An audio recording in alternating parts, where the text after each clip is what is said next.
हे जाड़ा में पारा नियर का गली के चक्कर काटता रो आवाना नहीं क्या बा जाड़ा लगता हो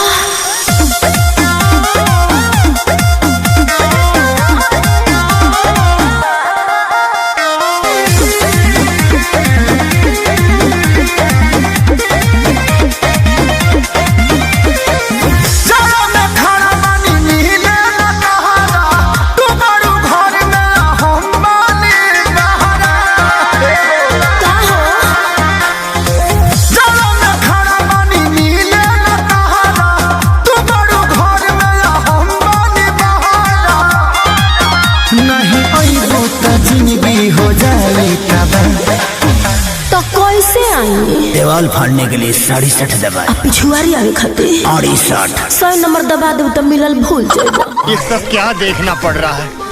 अच्छा है मैं अंधा हूँ।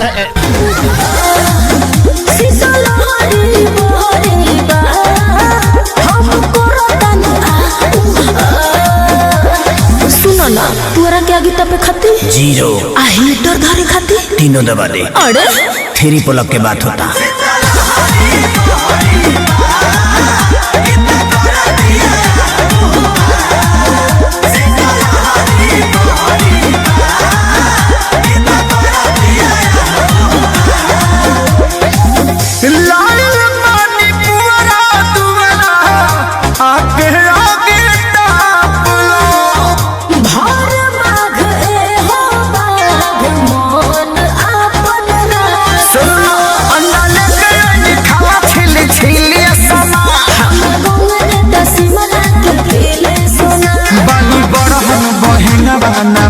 सुनो सुनो सर्दी में पत्नी वाला फील लेबे खातिर 11 दबावा तहरा के गरियावे खातिर 12 अरे ना ना एकर बटन नहीं खे बनल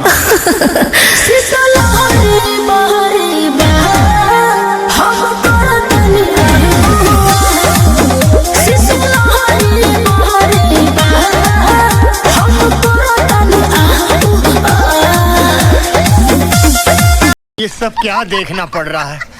अच्छा है मैं